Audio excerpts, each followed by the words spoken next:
Hi, I'm Rebecca Zung, and I am a globally recognized narcissist negotiation expert. I'm also a lawyer, and I've written 2 best-selling books, Negotiate Like You Matter, Breaking Free, Step-by-Step Divorce Guide, and got a brand new one, Slay the Bully, How to Negotiate with a Narcissist and Win, which you are so lucky right now because you can actually pre-order it. Go to slaythebully.com, and if you pre-order it, you actually get early access to the entire manuscript. Yes, indeed, the entire thing early. And you also got a whole course and all kinds of really cool stuff. And so all you have to do is go to slaythebully.com and it's all yours. All right. Now, before I forget, make sure that you have subscribed to this channel and hit that notification bell because I am over here giving you free information every single day, free resources for you.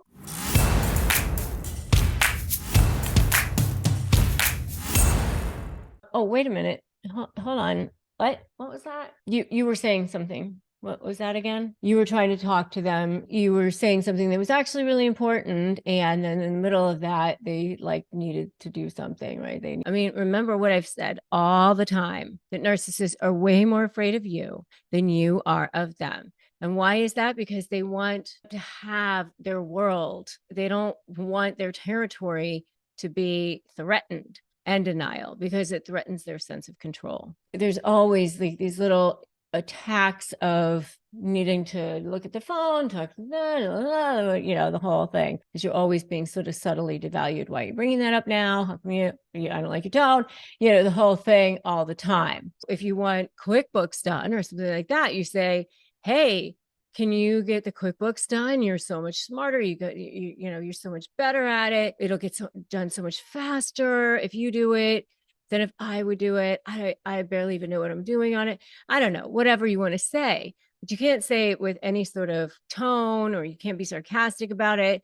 You can't say I'm good at it too, or anything like that, because they don't want to hear anything good about you. You have to say something good about them. The next way that they subtly devalue you in a conversation is that while you're trying to finally make your point, they will start to take issue with your tone, your verbiage, or the way you're saying something. Why are you saying it like that? How come you're bringing that up like that? And then suddenly the conversation goes in that direction. Now you're talking about you and how you brought it up. And that's a form of gaslighting, by the way.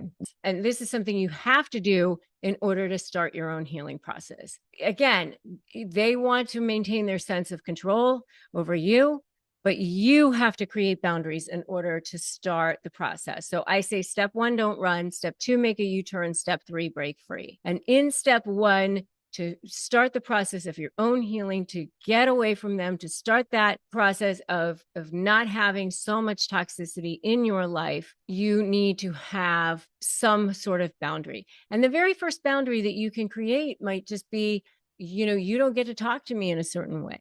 They will lie about everything, and all of their lies end up being great leverage. They have always these opportunities for potential exposure, which, and I don't mean in a blackmail sense. I mean in the sense that there's always some kind of somebody that they don't want their things known about. And I just mean in a way that is completely legal, completely above board, things that you can use if you're in a legal sense, things that you can do in the legal system or in a negotiation sense, ways that you can ethically manipulate the manipulator. It's always themselves that takes themselves down. Their ego gets the best of them. You can look at many examples in history where that happens. I know it doesn't seem like it when you're dealing with them, but if you look at ways to create that strategy, it always is the case. That's how it goes. It's karma. You don't get to talk to me in a way that's disrespectful. And you can even say, something like,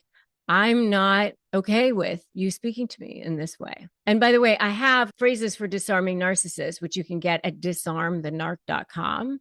So just go to disarmthenarc.com and get them. Disarmthenarc.com, phrases for disarming narcissists. And make sure that you also have a form of support around you. So go to my free private Facebook group. You can join that, Narcissist Negotiators with Rebecca Zung. Make sure you join my free private Facebook group. If you don't have therapy, I have a sponsor on this channel, which I highly recommend that you definitely get some sort of therapy. And so I have an online sponsor, which is betterhelp.com. And so you can betterhelp.com/Rebecca Zung to access that. Any kind of therapy that works for you and that you feel is working for you is going to be best. But betterhelp.com/Rebecca Zung is another way that you can do that. Let's talk about the things that we think will defeat narcissists, right? Because everybody talks about the things that they think. Boundaries, of course, they hate boundaries. They want to maintain their sense of control.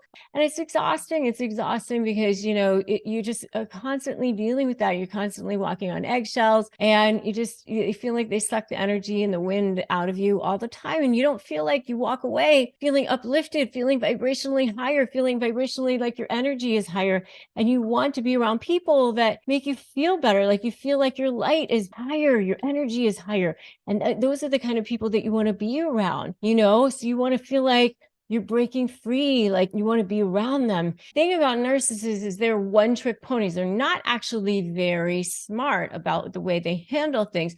And the reason why is because they're actually very, very fear-based beings. Everything they do is on a house of cards. They're very worried about being exposed all the time. And if you are constantly hiding something, you're constantly worried about being exposed all the time, somebody's always got leverage over you. Somebody's always got a way to be able to poke at you. The person who has nothing to fear, the person who's got nothing to hide, the person who's ready to walk away, that person always has more leverage. Always. The narcissist always has something to fear, always has something to hide, because they've got this fear in them. They're very afraid of being abandoned, and they're always very afraid of being exposed. Subscribe, hit this notification bell. Remember that today's a great day to start negotiating your best life. And the next video that I want you to watch is these 10 secret tactics are guaranteed to put narcissists in their place. So go watch that video next. I'll watch it with you. These 10 secret tactics are guaranteed to put narcissists in their place. I'm Rebecca Zung, and I'll see you there.